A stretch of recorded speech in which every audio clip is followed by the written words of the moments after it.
இதற்கான தண்டனையை நீ அனுபவிப்பாய்.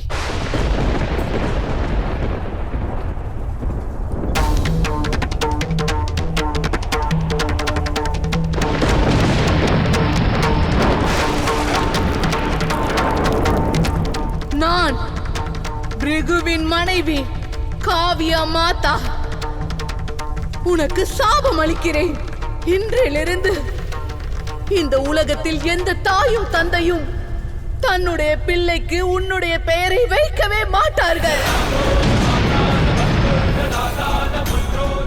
தாயே, ஏன் இந்த அநியாயம்? தந்தையாரே, ஏன் மௌனமாக நிற்கிறீர்கள்? நாராயணரோடு இருந்த தனிப்பட்ட பகையில் உங்களுக்கும் பங்கு இருக்கிறது. இது தவறானது என்றால் நீங்களும் குற்றவாளிதான். தாயே, நாம் அனைவரும் குற்றவாளிகள் தான். ஆனால் அதன் தண்டனையை பார்கவி மட்டுமே அனுபவிக்கிறாள். அவள் மட்டும்தான். நான் பகை எனும் போர்வையை போர்த்தி கொண்டிருந்தேன், அது விலகிவிட்டது. இப்போது எனக்குள்ள ஒரே கனவு, கூடிய விரைவில் லக்ஷ்மி நாராயணனுடன் ஒன்றிணைய வேண்டும்.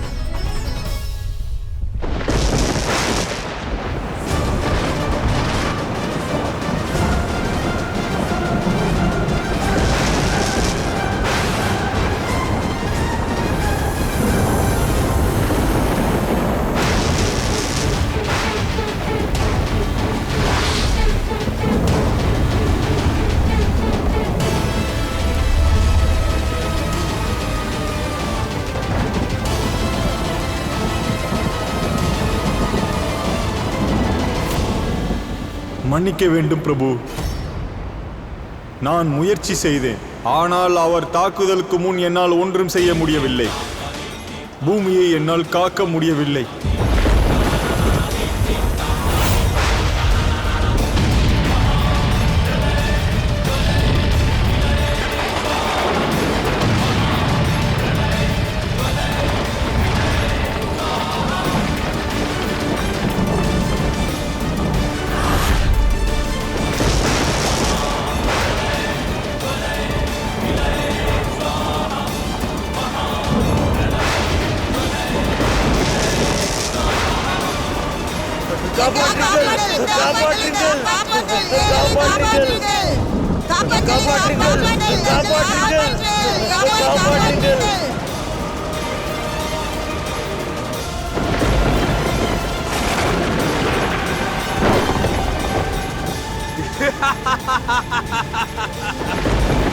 இப்போதும் நேரம் இருக்கிறது, நிறுத்திக்கொள்.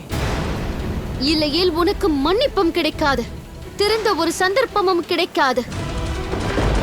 முடிந்தால் உன்னுடைய உயிரை நீ காப்பாற்றிக்கொள். பிடிவாதத்தை விட்டுவிடு.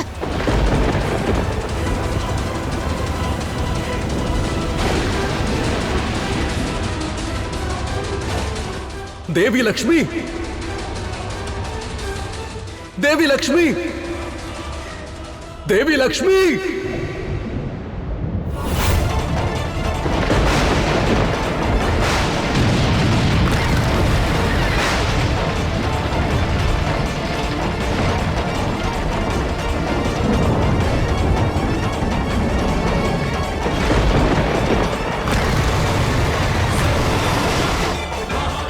देवी लक्ष्मी,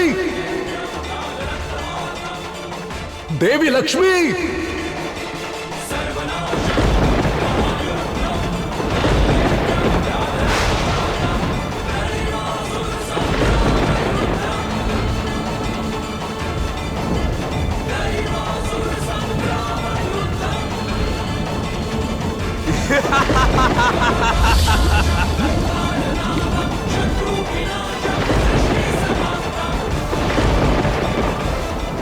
இந்த பூமிக்கே ஒரு அடையாளம் இல்லாமல் போனால் ஒரு காப்பாளர் இருந்து என்ன பயன்? பிறகு எதற்காக நீ செல்வங்களை காக்க வேண்டும்?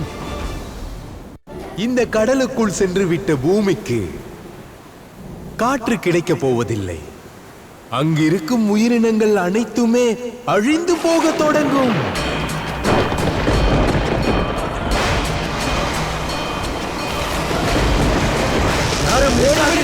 யாரும் நிற்காதீர்கள்!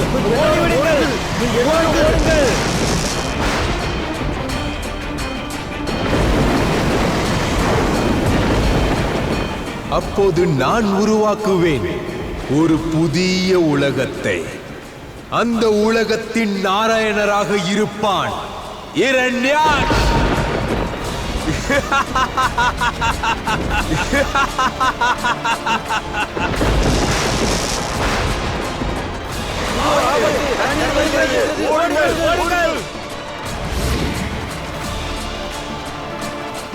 அதோடு அந்த உலகத்திற்கு நீங்கள் தான் புதிய நாராயணரின் லக்ஷ்மி தேவி ஆவார்.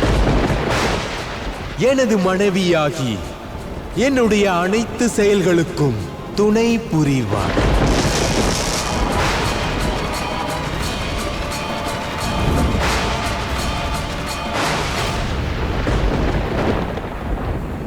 எப்பொழுதெல்லாம் சிருஷ்டியில் அதர்மம் தலைவிரித்தாடுகிறதோ அப்பொழுதெல்லாம் தர்மத்தை நிலைநாட்டுவதற்காக நான் வெவ்வேறு ரூபத்தில் வெவ்வேறு அவதாரத்தில் வருவேன்.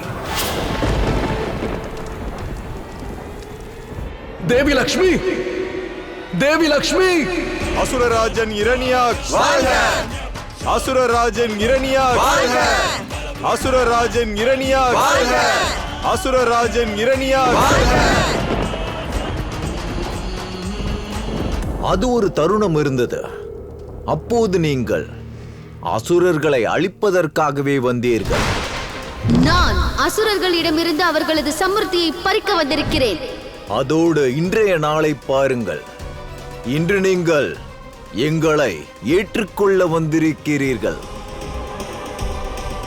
விரைவிலேயே நீங்களும் நாங்களும் ஒன்றாகிவிடப் போகிறோம்.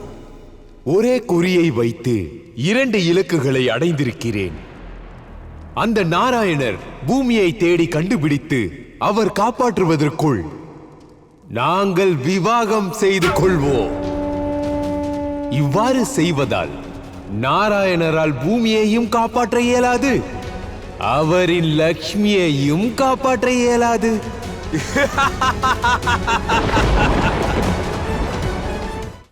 அசுரராஜா, திருமணத்திற்கான ஏற்பாடுகளை நாங்கள் செய்துவிட்டோம்.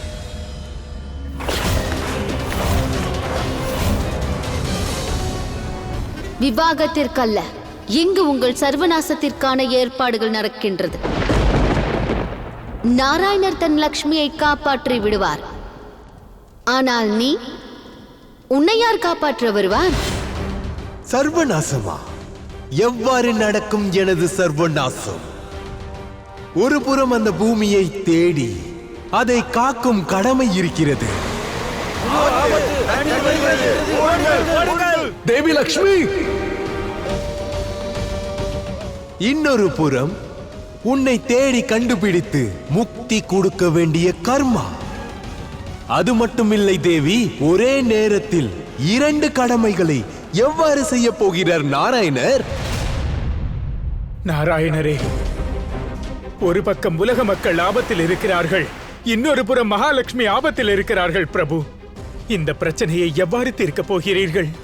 அவர் இதை சமநிலை செய்வதற்குள் நீங்கள் எனக்கு சொந்தமாகி விடுவீர்கள். அது இருக்கட்டும், லக்ஷ்மியின் புது மணவாளனை நாராயணர் அழிப்பாரா? ஆகையால் பிடிவாதத்தை விட்டுவிடுங்கள். சுப நிகழ்ச்சிக்கு காலம் கடத்தக்கூடாது. உலக மக்கள் பாதுகாக்கப்படவில்லை, அதோடு மகாலட்சுமி தேவியும் கிடைக்கவில்லை. இப்போது என்ன செய்வது பிரபு?